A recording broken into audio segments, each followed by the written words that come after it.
everybody. I'm Heidi Upton. I'm on the board of the Maxine Greene Institute. And this is the next in our Maxine Greene Institute Salons series. Today, our salon's title is Walking into Awareness with Matt Greene. Now, I first came to know Matt Greene when I went to a movie. Now, this is a picture of Matt walking a street in Queens, actually. And he's been involved in the project over some years, walking the streets of the city of New York. And the documentary that I saw, The World Before Your Feet, was about this project that is still ongoing. And so, Matt, welcome to the Salon. And I'm wondering if you would share with our audience a little bit about this project that you've been doing these years. Yes, thanks for having me. So yeah, for the last almost decade now, I've been doing this project, pretty simple in nature, of just trying to walk every block of every street in the 5 boroughs of New York City. This is my current progress map. I'm pretty close to the end. I've walked over 9,000 miles so far. And each red line here represents a block, or maybe a boardwalk, or some shoreline, a path somewhere, someplace that I've walked. So I'm going to zoom in just a little bit here so you can see a little bit better. So you can see here how each of these lines represents a block or a pathway somewhere. If I zoom back out, you can see, like in Lower Manhattan or over in Howard Beach, you can see some areas I still have left to walk, but I'm pretty close to being done. And basically what I do is I just walk around and I see whatever catches my eye. I just kind of try to stay open to the world, and I take a lot of photographs. And then when I'm done walking, I go back through my photographs, and that's when I start trying to learn about all the things that I saw. So basically the idea is, rather than try to decide what's important and to go see it, I just go see whatever catches my eye, and then I try to learn about it afterward. And in all the times that we've been talking about doing this salon, we've found together, you and I, so many resonances between your project and your approach to the project and Maxine's ideas. So when we were putting together this idea for the salon, we decided to choose from Maxine's voluminous writings some particular things, some things that she said that would help us take a walk with her. So I would just like to start off with our first quotation, and I'm going to read it, and this is from Variations on a Blue Guitar. Now it is indeed the case that you can have an aesthetic experience in the natural world, even on the streets of this city.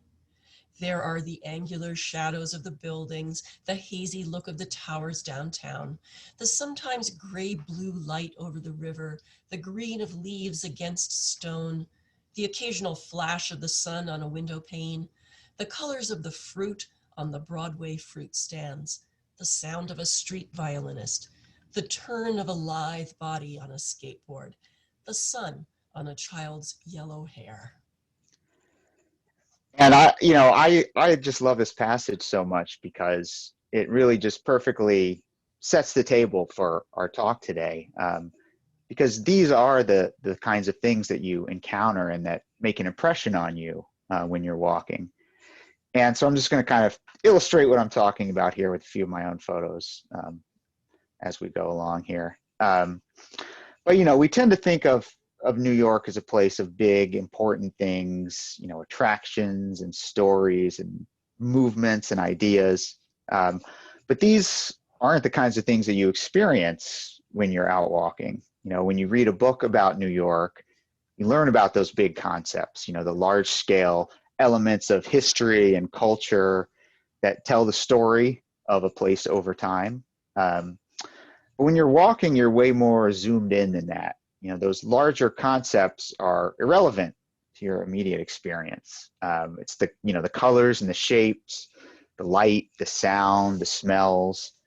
Those are the things that are connecting you and integrating you into your surroundings in like the most, simple and intimate of ways. And everything else that we're going to be talking about just proceeds from there. Wow, I love that phrase, that integrates you into your surroundings, the idea of becoming integrated into the walk that you're taking. Yeah, that's very inspiring. So, but that takes us now to our step one. We're ready to take our first step into our walking into awareness, and we decided to call this step noticing what's out or in there. So we've looked at some photographs that begin to, bring us into being present to the experience of walking in the city.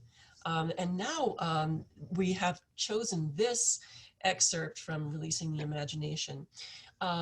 Maxine wanted us, she spoke so often of asking us to be more present in our lives, to participate. And she was a champion of works of art. She believed that entering into works of art were, in a way of tuning us up to the kind of noticing that we were just doing in those fabulous photographs. So now we have this excerpt, which I will read. At the very least, participatory involvement with the many forms of art can enable us to see more in our experience, to hear more on normally unheard frequencies, to become conscious of what daily routines have obscured, what habit and convention have suppressed. Yeah. So this, this idea of, as Maxine says, participatory involvement, unlocking the world and freeing us to see it in a new way really resonates with me. Because it seems like, noticing is the simplest idea, so simple that it shouldn't be something that we're talking about here. But I've realized over time that there's a big difference between, walking down a street to get to the subway and walking down that street just because you want to walk it. There's something that happens to your perception when you can remove external motivations and goals and ideas, to get away from routine and habit and convention, like Maxine says, and just to be somewhere because you want to be there, because you want to participate in the place. The world starts to open up to you, and you start to realize how much richer reality is than you can ever understand. And I think by focusing on the bigger picture things, rather than what's right in front of us, we often rob ourselves of the joy of noticing, which, sounds almost like a silly thing to say because that idea is just so absent from our culture. But I've found that there really is a deep joy just in simply noticing things, not because they're special or important in any way, but just because there is something fundamentally good about paying attention to the world. Yeah, it's so true. And I don't think we realize how we get stuck in our expectations of what we will see, so that we don't really see what's there in front of us because we're so busy. I guess, I don't know, how would you put it? That we're so busy just on our way somewhere instead of being present in the moment. Exactly, yeah. Yeah. So what's our next piece here is a very, and kids, we're leading that, so we begin to notice them, then we become aware of how we stick things in boxes. So let's read what Maxine thinks about that. It seems clear that the more continuous and authentic personal encounters can be, the less likely it will be for categorizing and distancing to take place. Yeah, so when I first started exploring New York on foot, one of the most immediate things that occurred to me was how little all of these things that I was noticing matched my expectations. And I think it's, one of the great lessons of any kind of extensive travel when you're like continuously out in someone else's world is the realization of how much our own perceptions of reality are colored by stereotypes and generalizations, or categorizing and distancing. like Maxine says. You know, our brains are kind of categorizing machines. They're always searching out patterns and trends and lumping things together into groups. And, you know, that enables us to perform a lot of higher level thinking, but it also can cause us to lose touch with the reality of our surroundings. But I think we can counteract that with, as Maxine says, continuous and authentic personal encounters. And so on the most immediate level, where words there make me think of all the interactions I've had, you know, with people on the street over the years, and all the times those people have just instantly exploded the, you know, stereotypes and broad narratives I had thoughtlessly absorbed about different types of people over the years, without even realizing it. And you know, the idea that a group of people can be defined on an individual level because of some physical or cultural or economic or geographic characteristic they share, it's such an illogical and absurd idea. I mean, it's laughable when you think about it for 5 seconds. But we all see the world filtered through those stereotypes in a way that's, I think, a lot deeper than we're aware. And it's only when we physically put ourselves out there and, you know, let people show us who they are on a personal level that we can start removing those clouds from our eyes.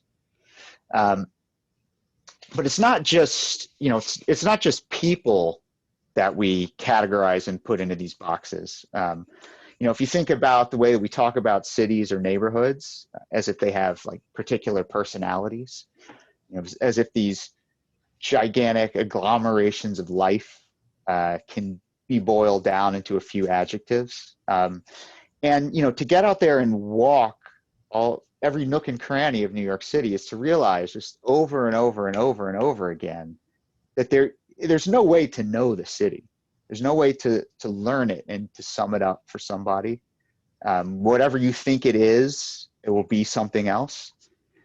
Something that I've noticed when people walk around with me is how often they look around and they say, wow, this place doesn't look like New York City. And that happens so often that I've realized that the majority of New York City does not look like New York City. And, you know, the New York that's just this single entity that can be categorized, that thing only exists as a concept in our heads. And just to take an example of that that's easy to illustrate with photos, it's remarkable how much of New York is dirt, you know, is water, is plant life, animal life. It's easy to forget that we are living in this huge and diverse ecosystem that goes way beyond a few million people, you know, running around like they're the most important things ever created. And one fact I love to mention that kind of goes along with this idea is that the amount of city parkland in New York City, if you added it all up, it's more than twice the area of the island of Manhattan. And that doesn't even include the state or federal parkland, of which there's a good amount too. So, you know, while Manhattan, or really just certain parts of Manhattan, kind of stand in the popular imagination for what New York City really is, what the heart of the city is, the reality that you experience on the ground when you're walking is quite different than that. And just to take it one other level deeper, you know, we tend to categorize things on a much smaller scale as well, not just groups of people, cities, neighborhoods, but, you know, we have words, right, for all the stuff that makes up the city. And sometimes the use of those words causes us to see things as just single entities instead of the universes that exist inside of those things. So again, just to take a basic example from my own experience, let's look at a street. You know, for my purposes, for this project, a street, it's a collection of blocks. You know, the blocks are the things that I walk in order to experience the city. They're the things that allow people to get where they're going, that connect the various places that make up the city. But, you know, a street is so much more than that. I mean, every street is a world itself. You know, a street can be a marketplace. It can be a playground. It can be an obstacle that you have to get across. A street can be the physical surface that I'm walking on. A street can be all the things running underneath that surface that keep the city going. You know, the mazes of pipes, utility lines, all kinds of things running below the street. We have all these things, manhole covers, fire hydrants, all these little bits of evidence of what's down below. We have those things, you know, interacting with the natural world, with petals falling off a cherry tree. We have, you know, sewers that run under the streets. We have these grates that allow the water that, you know, when it rains, to drain down the street, to flow down the street. You know, the street's a conduit for that water to channel into the sewer. Even the sewer inlets itself are whole worlds. You know, they're places for plants to grow in the cracks. They're places for trash to gather. They're places to tell us where they were made, where the iron was cast. And on a much less concrete level, a street is kind of a palette too for light, for shadow, for silhouettes, for, you know, light at different angles. And when those sewer inlets stop working so well, they can become a canvas of another type, you know, water backed up, reflecting the scene above. And so that's all just to say that, you know, what we think of as a street is so many different things. And so I just think there's something to be said for just getting out in the world, you know, letting the complexity and the chaos of existence wash over us, and just relinquish the idea that we have to understand everything and fit it into neat, tidy boxes. And that, you know, just paying attention to it is difficult enough. You know, first of all, I just want to say that the amazing universes and worlds you have just shown us, we could spend a year looking at these photographs and just can imagine you encountering such wonders on your walk on the streets of the city of New York, and off the streets also. Yeah, and I think that, you know, when we're thinking about bringing our attention to the moment, to being present, as Maxine wanted us to do so much, and then the power of the categorization that sort of deadens us to our experience, and the power of becoming awakening to what is in front of us, that's an equal and opposite power, you know, that, wow, the worlds that open to us when we awaken to the world that's right in front of us. And I think that we're ready to take step 2, which is what happens next. We decided to call it wayfaring instead of having a super duper plan and already deciding what we're going to encounter on the street. Instead, letting curiosity guide you. So what does Maxine say here? Yes, this is wide awakeness comes from Henry David Thoreau, but she used that concept so much in her thinking and her writing. And so let's read this. My slogan is wide awakeness. To be awake is to take risks, to see things that you probably would not want to see. We have to teach that, an awareness, a courage to see. Without it, we'll just be for profit and not for meaning. Yeah, I think, you know, in a way, all the noticing that we were just talking about, you know, that's the process of letting the world enter into you. And so the question is, once it's inside you, what do you do with it? Yeah. And for me, this is where curiosity takes over. So rather than letting external ideas of what's important or what's worthwhile dictate how you process what you've experienced, you know, that's always such a chore and a burden to try to be meeting someone else's expectations of what's important. Instead, you can take the alternate path of just letting your curiosity propel you, you know, which makes it almost effortless.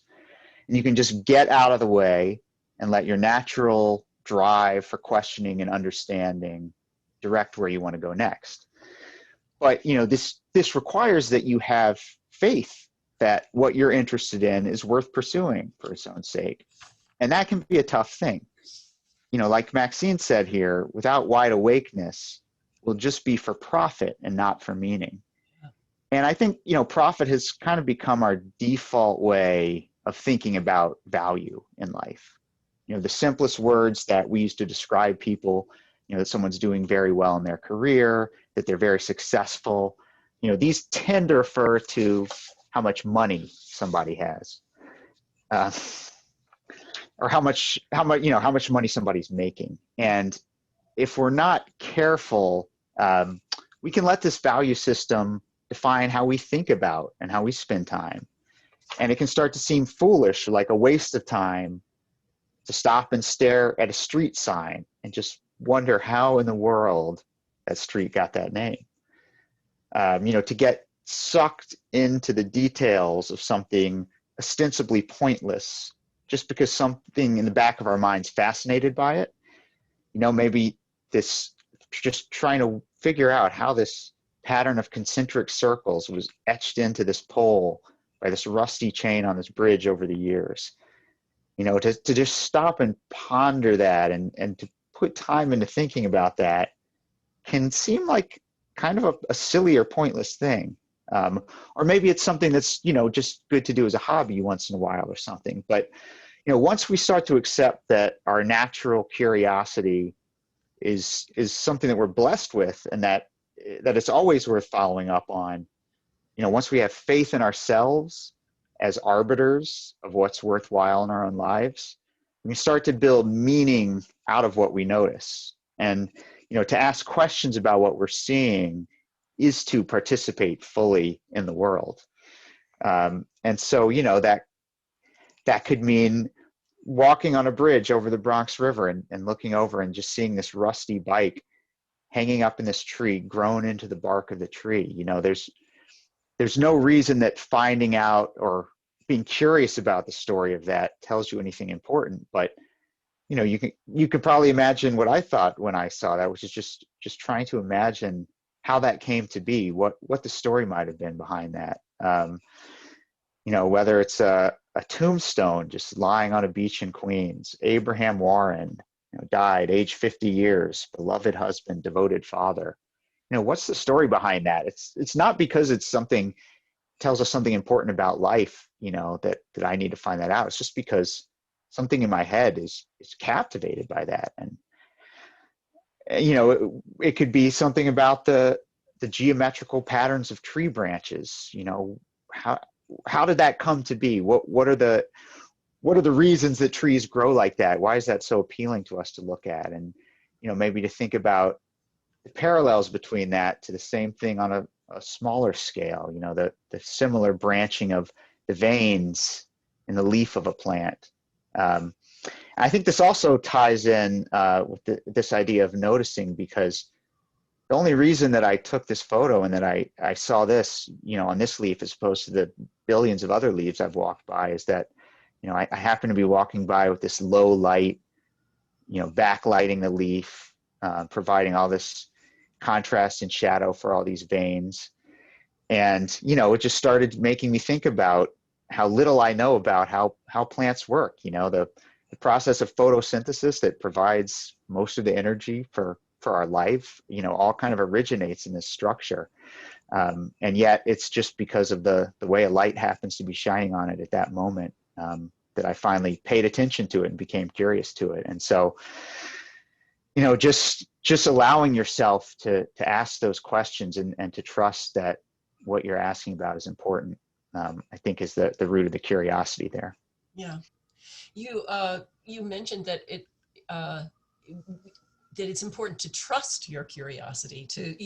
And as Maxine says, it's risky. You know, you're taking a risk. You're instead of going with the plan, being obedient, you know, doing what's already been planned for you on your way, you're looking and saying, I wonder about that.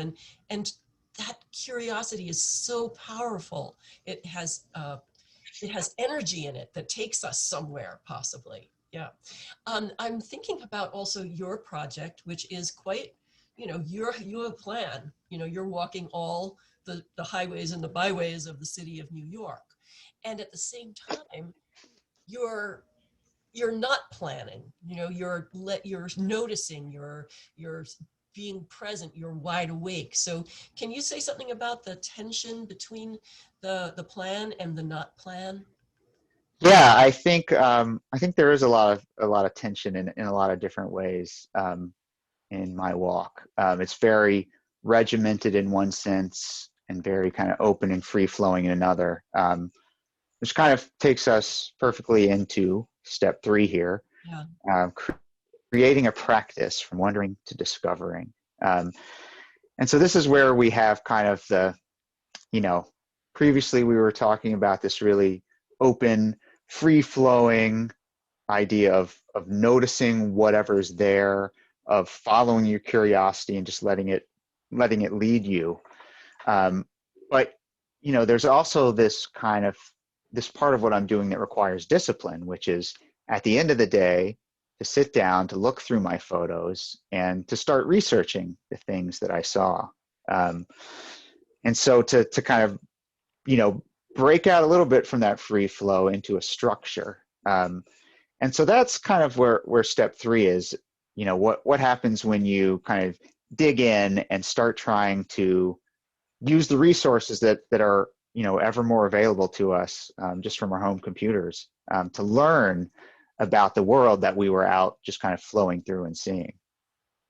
Yeah, it's a learning, because you want to learn, not because it's a part of the plan to learn.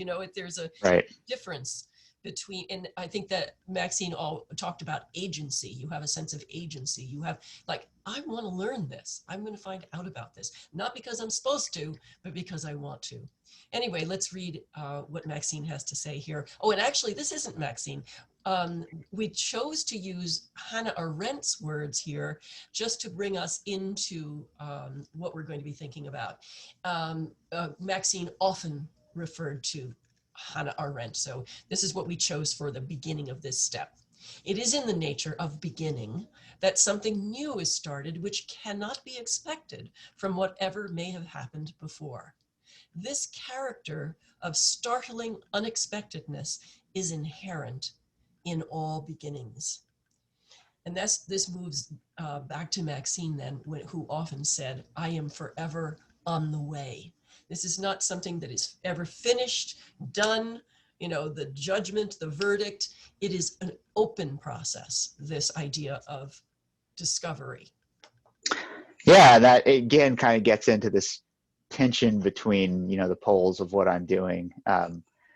That there is sort of a regimented part of it where you have to sit down and do the work of digging into the research, but at the same time, like you said, it's not about doing this because you're supposed to be doing it. It's not like I know what's important about what I saw and I'm going to go figure it out. It's that I'm going to let what I saw just direct me, and I'll find out what I find out about it. And I think in a lot of ways, really what you learn about it is almost incidental. It's the process of the learning that's what's so important. And so, to be forever on the way, to never know who you are fully, to never know what it is that I'm going to be learning, and to be okay with that, to release that kind of control, and just go where things take me. And so, I just wanted to get into one example here of how something kind of unexpectedly caught my attention, and over a very long time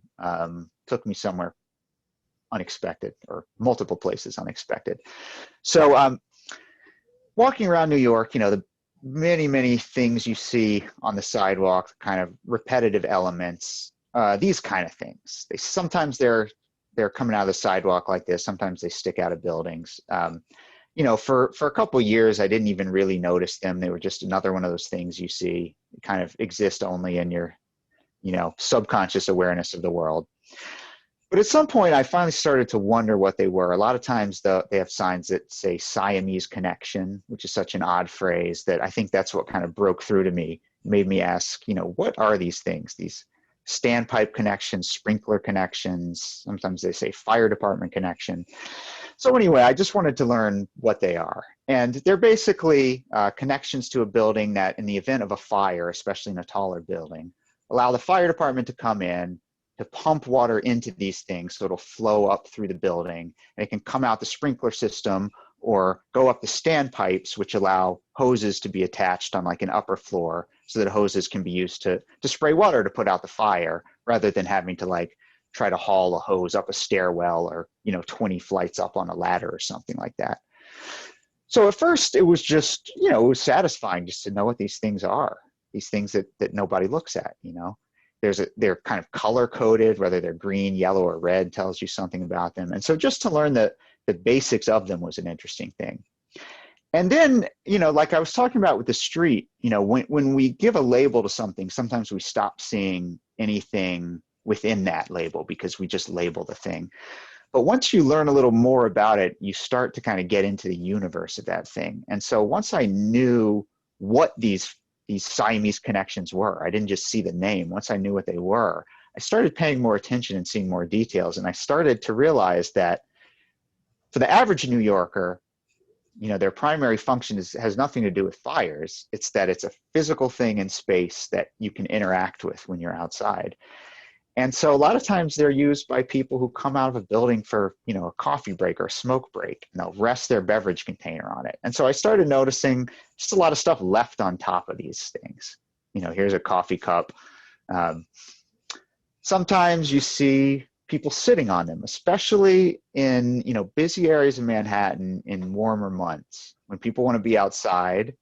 And, a lot of blocks of Manhattan, there's no public seating anywhere. So if you pay attention, you'll see a surprising number of people just sitting on these things because it's kind of butt-shaped, it's kind of flat. It's not a terrible place to sit and read the newspaper. But, there are a lot of people who run businesses who don't want people sitting outside, especially if they're smoking a cigarette maybe. So they try to prevent people from sitting on these things. So the next level of awareness was starting to realize there are all these devices that people put on these things to keep people from sitting down. And they're all kind of homemade. It's not something you buy off the shelf at Home Depot. So there's a lot of kind of personality in these things. And, some of them are kind of simple, but some of them start to get a little more elaborate and a little more violent. You can almost imagine the people making these things kind of gleefully imagining themselves, someone sitting down on them and, oh yeah, I can't wait till someone tries to sit on this thing. You can almost see people's personality in these. Some of them are kind of works of art. Others are maybe people working out some psychological issues, some anger management problems. They just, in this weird way, cover this whole spectrum of human behavior and human strategy. And they, in this way, can tell you a lot about the city and about people, even though you're ostensibly just looking. I like this one, by the way. It looks like a rhinoceros in profile. It's a very unique design. This one almost looks like some kind of medieval torture device, doesn't it? Yes. And so, going through that learning process, just seemingly learning about some little bit of infrastructure in the city. Oh, here you can see one that says Siamese connection above it too. That was just such a fascinating transformation from what I imagined I would learn. And, it was over the course of several years that I started asking the question to where I got to this point. And I would even see, occasionally you'll see people who, if you go to like a more simple design like this, I've seen people take like a big wad of those free advertising newspapers that are on the little stands at the street corner, and they'll like stack them up on top of the spikes so that they can still sit down. Mm-hmm. So it's like, it's almost like this arms race happening. People are taking countermeasures to be able to thwart the attempts to prevent them from sitting down. So you really get into this fascinating little glimpse into human behavior, all from just asking this question of what does Siamese connection mean? Yeah, in a way, you're noticing as the years go by, you start to pay attention to certain things that seem to be, it's developing your attention, I guess. I remember reading an article about hostile architecture. It reminds me of this. You don't think about hostile architecture until you realize it exists, and then you start seeing it all over the place, preventing Exactly. from lying down on a bench and all of that stuff. All right, so interesting. So where we are now in our journey is step 4. And step 4 is what happens when there is no plan, when there is no sidewalk, when we're not sure what we're going to do next. So we're calling this going further where the sidewalk ends. And step 4 is unique in our little path, because we are leaving even Maxine behind. She's not here with a quotation, an excerpt, or anything to help us along the way. Now, what happens when you're on your own? Yeah, right. So this is where, you've kind of built up this faith that whatever it is that you're paying attention to and that you're curious about and that you want to learn about, that it's worthwhile to do it. And you just kind of plunge off the deep end and see where it all takes you. And, you find out that it starts connecting to previous things that you've learned, things that you thought maybe, like with the Siamese connections, I thought when I learned the function of those things that I was done learning about them. And I found out over the years that it's kind of, once you start learning about something, it stays open, and, it shoots out these little tendrils that latch onto other things that you learn about later on. And so you're kind of building this big open web or network of knowing that starts to span the whole city. And just to try to get into one example of this, I'm going to try to go through it quickly, but also kind of illustrate how wide-ranging things can be. So this was a day I was walking by Barclays Center in Brooklyn, and there was this flagpole. You can see it has an American flag and the Resorts World Casino flag flying from it. It has a little plaque on the base, just like wondering about the names of streets. I find it's always good to just take a look at a plaque, and you never know where the words on that plaque are going to take you. And so it says here, this flagpole stood in Ebbets Field until Brooklyn's famed ballpark was torn down in 1960. Bruce C. Ratner and Borough President Marty Markowitz are proud to permanently place this historic symbol of the Brooklyn Dodgers at the borough's new home for major professional sports. Now this triggered a number of things in my head, because my father grew up in Brooklyn, and he was a Dodgers fan, for one thing. And so I've always had this interest in the Dodgers. And just through my walking over the years, I've encountered other things relating to the Dodgers. And so I read and learned some about different aspects of the Dodgers and their presence in Brooklyn. And I remembered, there's not much in the way of physical remnants of Ebbets Field left in New York City. And I remember reading about this flagpole that stood outside some business in Canarsie, and then it disappeared, and someone wasn't sure where it was. And I just had that idea in the back of my head, and I started wondering, is this that flagpole? I wonder what I can learn about this thing. And so I started trying to look into it and to figure out the story. One place that took me was the Getty Images Archives, which just has an absurd number of photographs relating to Ebbets Field and the Brooklyn Dodgers. And so that itself just opened up a whole world to me. Here's a look at Ebbets Field. Here it is in the very early days. 1913 was when it opened. This area was called Pigtown back then. You can see just between 1913 and I'm guessing this is sometime in the 50s here, tremendous transformation in the neighborhood. Went from just being open fields to being developed. Here's another look at it where you can really see the contrast right between these two. Yeah. And we have the idea, growing up with my father, who's a Brooklyn Dodgers fan, but also just, reading stuff and hearing stuff about the Dodgers, there's this real idea that, this was this beloved team. This was kind of the sweetheart team of America in a lot of ways. It was the team where Jackie Robinson broke the color barrier. It was the team that also just integrated beyond Jackie Robinson quicker than any other team. It was these guys who played baseball the right way for the love of the game. You know, they represented what was right about the sport. There was this real kind of love and passion with this team, you know, which became illustrated to me looking through all these silly photos that I found again in that image archive. To take another little tangent here, I mean, just the images of the fans I found. I mean, that just, you know, they fit these perfect kind of caricatures of like a mid-century Brooklynite. I mean, look, this guy actually, this looks like it's just straight out of Central Casting. Like he has a pin that says Moida Dim Yanks. You know, just amazing. And another thing I saw was all these people who would make hats out of, like, I don't know if they're newspapers or programs or something. You can see the person sitting behind this older man, or, you know, here are some people who made hats out of the newspaper. Especially there's, I guess, this trend of cutting a hole the shape of your head and using the paper as a visor. I saw that time and again. You know, the fans would, you know, there were a lot of kids who loved the Dodgers who couldn't afford admission and couldn't get tickets. You know, I found photos of them peering under this giant door in the outfield. Here's a little closer view of it. Found photos of people climbing up in the trees beyond the outfield wall so they could watch the game for free. That was another thing that triggered something I had learned earlier, because when I was walking around where the Polo Grounds used to be in Upper Manhattan, that's where the New York Giants used to play. I had found out that this place, Coogan's Bluff, which overlooked the Polo Grounds, you can see the Polo Grounds in the background here, had the exact same thing where these people would climb up in these trees.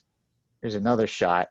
You know, people wearing what today seems almost like formal attire. Yeah. Back in those days was just what people wore. And, you know, climbing up these spindly little branches just to see maybe half of the field there.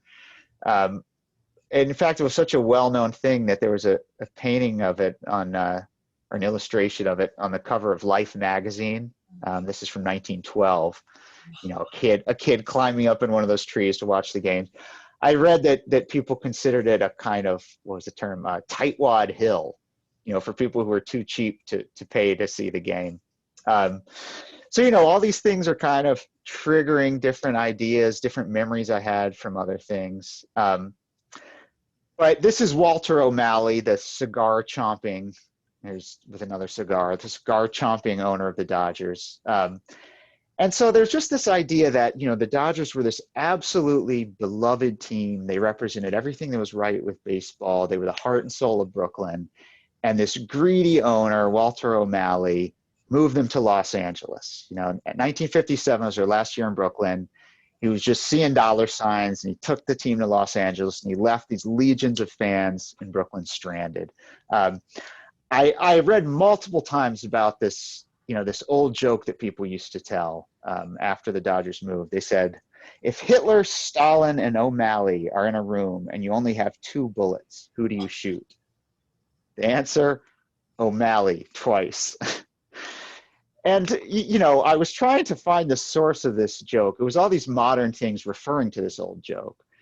And I just couldn't find any existence of the joke being mentioned before, you know, like sources from, say, 2000 or so. And I eventually came across a conversation that was relayed in this book written in 1984 about the Dodgers that kind of mentioned a variation of that joke that came up in this conversation. And it made me just start to wonder, you know, was that really the origin of it? And did that joke over time kind of become this old joke because it fit in with what people thought about the Dodgers? And that made me question, you know, were the Dodgers really this beloved team? Did they really represent the whole borough? I mean, how can you even analyze something like that? But I tried to understand as best I could, and I started looking back at attendance numbers for Ebbets Field. And what I found was that even though the Dodgers, you know, they frequently had trouble beating the Yankees in the World Series, but they were otherwise an extremely successful baseball team. They won all the time. And yet their attendance was barely above the league average. And, you know, in their last season before the Dodgers moved out of Brooklyn, their attendance was actually below league average. So that made me start to question, you know, was this team really this beloved heart and soul of the entire borough? Yeah. And, you know, there were a lot of demographic changes happening in New York then. You know, there were a lot of people moving to the suburbs. The characteristics of the neighborhood were changing. And it started to seem like maybe what was happening is that the fans who would attend these games were leaving and the team was making a lot less money. And they had this old ballpark that was falling apart. And, you know, maybe this idea that the Dodgers were you know, this institution, the single most important thing in Brooklyn, was just really the result of, you know, nostalgic people looking back on their childhoods. And it made me just kind of start to question, you know, what happens when we read histories. And that gets us into a bigger subject. But, you know, to get back to the reality of the situation, Walter O'Malley, in fact, didn't initially want to leave Brooklyn. He just wanted a new ballpark. He, in fact, had this plan to have Buckminster Fuller design a domed stadium. It would have been the first domed stadium in the world. Here's some prototypes of it. And this would have been up at the intersection of Flatbush and Atlantic in Brooklyn. And Walter O'Malley wanted the city to help use eminent domain to clear people off the land. He wanted the city to provide a lot of funding to develop the utilities so that this ballpark could be built here, you know, with the idea that the ballpark will be a good amenity for the city. So why don't you pitch in all this money to help us accomplish it? And the city was not interested in that. Robert Moses famously was not interested, but it went beyond him. There was a congressman, a Brooklyn congressman at the time named John J. Rooney, who he even spoke on the floor of the House of Representatives saying, "For years, the Brooklyn Baseball Club has coined money for the few stockholders of its closely held stock. The owners never shared any of their profits with the fans. They took advantage of the Dodger fans at every turn. I say let them move to Los Angeles if the alternative is to succumb to an arrogant demand to spend the taxpayers' money to build a stadium for them in Brooklyn." So there was really a whole, you know, push and pull, give and take that led to the Dodgers fleeing. It wasn't this kind of simplistic history that we're being, you know, talked about, that we're learning about. And so what happened though after the Dodgers left for Los Angeles? Well, Ebbets Field was demolished with, as you can see here, a wrecking ball that was actually painted to look like a baseball. The stadium had been purchased in its late years by a guy named Marvin Crater, who had this plan to demolish the stadium and build what's there today, Ebbets Field houses. That's the kind of legacy of Ebbets Field. I also learned that Mr. Crater had built these 4 buildings you can see in the distance here, those 4 almost identical buildings. I like to call them the 4 sisters. They are actually these 4 buildings that stand right on top of Interstate 95 as it crosses northern Manhattan. Like when you come off the George Washington Bridge, it goes underneath these buildings. So I was interested to learn that the same guy who developed that is the one who built the Ebbets Field houses. So Ebbets Field was demolished, and what's going to happen to all the stuff that makes up Ebbets Field? Well, they had an auction where you can see bricks here were sold, pots of Ebbets Field sod. Here's a couple guys, again, looking like real characteristic Brooklynites, hauling off some chairs that they bought. They have a couple of those pots of sod in their hands. The Baseball Hall of Fame today has a cup of Ebbets Field sod, or as you can see, the sod has died long ago. They have a cup of Ebbets Field dirt sitting in the collections in the Baseball Hall of Fame. There was a lot of stuff that Marvin Crater, who had bought Ebbets Field, donated. So he gave a couple thousand seats to Hart Island, which we now know as the place where what do you call it, Heidi? Potter's Field. Yes, thank you. A Potter's Field, you know, for people who don't have funds, don't have family, a place for them to be buried in these kind of mass trenches. But at the time, there were inmates who lived on Hart's Island, and they built them a couple baseball fields, and they used these extra seats from Ebbets Field. A couple articles about it here I found. You can see the seats were installed here around the ball fields. They were abandoned over the years. This is a photo, I think, from the 90s of what had become of those seats. They've since been completely removed. The area has been completely cleared. Another another great little mini story I found out about was Chuck Connors, who is mostly famous as an actor. He was in The Rifleman. I think that was his most famous role. But he also was a professional baseball player and a professional basketball player. He wasn't particularly successful. He played a couple seasons, I think, for the Dodgers, the Cubs, and then the Celtics, I think. He played a couple seasons of professional sports. His tenure with the Dodgers was especially funny because he had a single plate appearance for the Dodgers. He came to the plate one time and he grounded into an inning-ending double play. It's basically the worst career you could possibly have. And yet he felt very nostalgic for the Dodgers. And when he found out that Ebbets Field was being demolished, he asked his agent to acquire his favorite seat from Ebbets Field for him, seat K16, so that he could have it installed in the new Dodger Stadium in Los Angeles. And so here we have this story about, they found out that K16 had already been taken to Hart Island. And so the prison warden decided he would liberate the seat. And you can see it started with a ferry ride from Hart Island. It was then taken to Idlewild, which is, where JFK is today. It was flown across the country to deliver to Chuck Connors. And there he is posing with his seat from Ebbets Field, which I think at first he used on the set of The Rifleman. Here he is with it in his house. Let's get back to that flagpole. So, among the many other things he was donating, Marvin Cratter donated this flagpole to a sort of VFW hall, I think. Sorry, let me check real quick. It was a Veterans of Foreign Wars post, yes, in East Flatbush. And this flagpole, it's kind of generically described on the plaque as the center field flagpole. But there was no one flagpole in center field at Ebbets Field. But by looking through all these photos, comparing images, as best I can tell, it was this flagpole pretty near center field. It was the scoreboard flagpole. You can see there's this famous old Schaefer brand scoreboard in Ebbets Field, and there was a big flagpole with an American flag. Here we can see it again. As best I can tell, that is the flagpole in question. Here we are looking at it from behind. And so that flagpole was given to this Veterans of Foreign Wars post.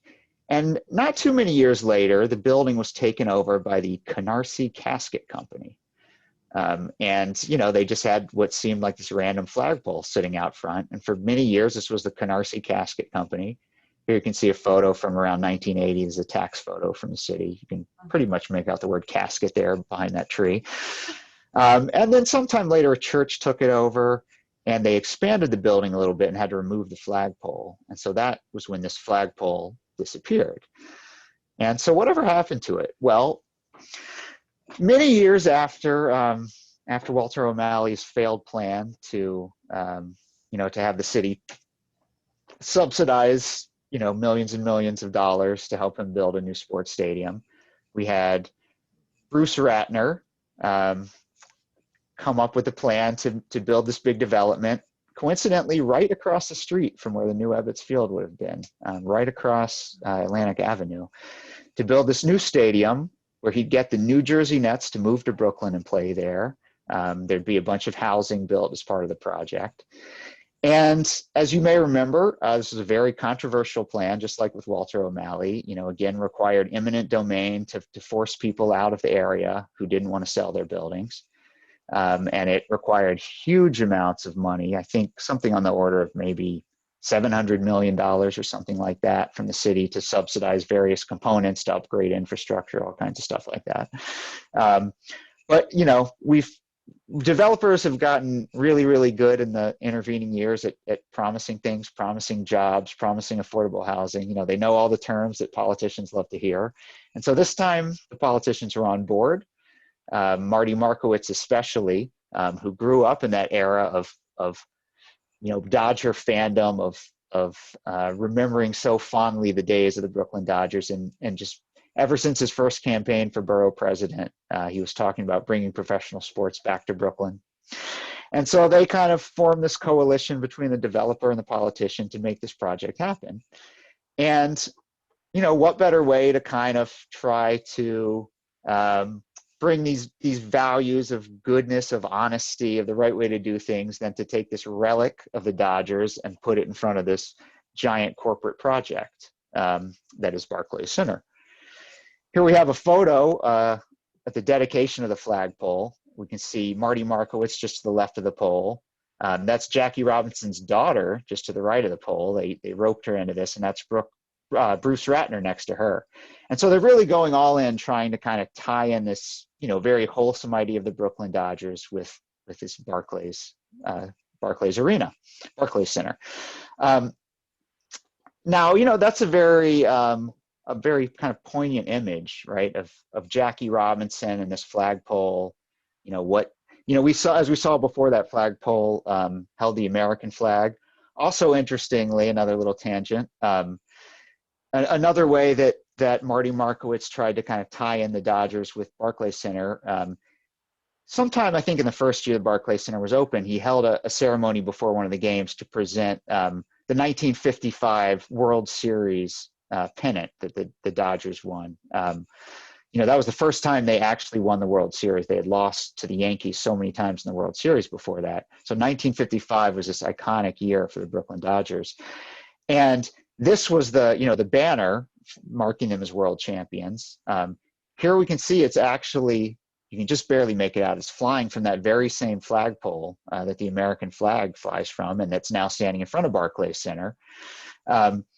That flag, that banner, of course, was taken to Los Angeles with the Dodgers. And in 1959, there were a bunch of reporters there. It was the World Series. The Dodgers were in it. And these reporters were out in Los Angeles, and the Dodgers decided to, in the press headquarters, to display the 1955 World Series banner in the banquet room. And these reporters who had gathered there, you know, probably had a little something to drink, and they decided that this banner did not belong in Los Angeles. It belonged back in Brooklyn. And so they actually stole the banner and they took it with them back to Brooklyn, and it just sat for years in one of their houses. They never figured out what to do with it. And so really for, I think, even decades it was missing, and eventually donated it to the Hall of Fame. And I think it made its way to the Brooklyn Historical Society. But anyway, so Marty Markowitz presented that before one of the Brooklyn Nets games. But here we see Jackie Robinson, you know, the real, if you had to pick one iconic member of the Dodgers and one iconic moment in Dodger history and in baseball history and in a lot of ways American history, would be Jackie Robinson breaking the color barrier in 1947. And here he is with that very same flagpole flying in the background. And so, you know, it really is a powerful thing to think about the flagpole in those terms. Here he is again, right by the scoreboard, pointing up at the flagpole. And that triggered this other memory in me, you know, Jackie Robinson, the American flag. And it reminded me that I thought I had read that he had served in the military. You know, here he is in his Army uniform. And that adds kind of another level of meaning to the poignancy of that image. But when I started looking into that, just, you know, verify that I was correct remembering that, what I learned was that during Jackie Robinson's time in the Army, he hadn't yet started playing for the Dodgers at that point, but he had been a very well-known athlete at UCLA.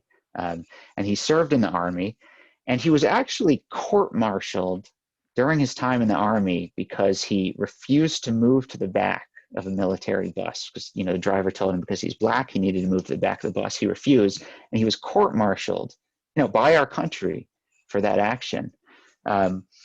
And that made me think of something I had read once before, that Jackie Robinson wrote in his autobiography. He said, "I cannot stand and sing the anthem. I cannot salute the flag. I know that I am a black man in a white world."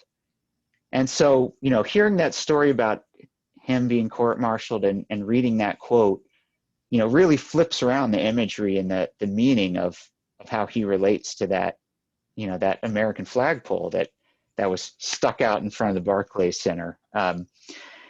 And, you know, the way we were talking about these things being open-ended, you know, years after I walked by that flagpole, Barclays Center, this kind of plaza you can see in front of it, I mean, it's as corporate as can be. It's officially called the Resorts World Casino NYC Plaza. It's opposite the Geico main entrance of Barclays Center, named for this insurance company, this scandal-tarred banking giant. And it's this relatively bland, just kind of open space. But yet that made it the perfect thing to be the center of protests after, George Floyd was killed by the police. Just because it's a perfect transportation hub, so many subway lines and the Long Island Railroad meet there, it became this kind of center to meet up and for protest marches to start. And so, really ironically, kind of the last space you might expect became this center for all of that. And in fact, as you can see in this photo, there's a flag flying from that very same flagpole we were talking about.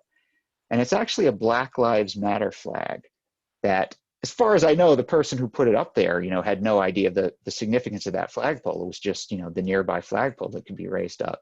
But it just was such an ironic twist on the way that this, artifact of the Brooklyn Dodgers was being used to kind of lend this emotional quality to this big corporate enterprise. And it just kind of all flipped around and twisted around and became very much about Jackie Robinson and what he stood for, but in a very different way. So that's my very long-winded way of explaining how, where the sidewalk ends, just going off into the unknown can lead you all sorts of different places and connect back with previous things you've learned and probably connect you into the future with things you'll learn going forward. I feel like as a traveler, I'm standing in the midst of an immense amount of information coming from all directions. My attention can go here, my attention can go there, and it's just, it's my choice, where I'm going to, but it exists all together at the same time. It's such an amazing story that you've opened up to us, a world, again, a universe that you've opened up to us. And it brings us, I think, very, very importantly to the next slide, which is a T.S. Eliot kind of moment. In my end is my beginning. That we're back to the beginning, but we're noticing what's out there, but we're really, really now very, very present to what's in here too. So can you speak to that, Matt, and the meaning of that for Yes. you? Yeah. I mean, it's, something that I realized after years of walking is that, it seems like what I'm doing is so externally focused. I'm always trying to pay attention to what's around me, trying to learn about what's around me. It's all about what's around me, what's outside of me. And yet what I realized years later is that a lot of what I'm doing is kind of mapping, learning about what's inside of me and the process of that, meaning, learning, like we were talking about, having faith in the value of your own curiosity and the value of your own interest in the world. And I think a lot of times we don't really know what we're interested in. We're just so caught up in, the everyday kind of way that our society works and our life works. And we're, pulled into a career that we're generally making those decisions for practical reasons. And we're never really aware of what's inside of us. And so I think in a roundabout way, this, noticing and paying attention to what's outside of us is also a way of learning how to listen to what's inside us and, develop this sense of understanding and of trust in ourselves and the value of whatever it is that we care about, that it's important just because it's inside of us. I love that you use the word listen, because knowing is not silent in a way. It's noisy. Knowing is noisy. Yeah. It's I'm so happy that you've shared all this with us. I'm going to stop sharing the screen and just come back to you. And we're ready to close up shop here. And we met many times in preparation for this salon. We talked a lot, and I took notes while we talked. And I would just, as a way of kind of coming to a close, I want to just read what your ideas were that I took notes about. And I begin here when we're talking about that, you know, going off the sidewalk. The sidewalk is where your walk is outlined, paved. Now you're ready to go beyond that, off the path, into the unknown, where connections can be made and a web of knowledge can be revealed, or a backstory spirals out into unexpected territory, which is just what we just did, right? We did a bit of spiraling there. It is a kind of making, and this making opens worlds of possibilities. You continued in your thoughts here that I took notes about. You are moving inside your own attention, moving in and around your understanding. It is agile, mobile, active. You're able to see from different angles, from different ways of knowing. It's about getting outside of containers, silos of knowledge, where whatever you're learning is only relevant within that field. Where the sidewalk ends is where that idea stops working.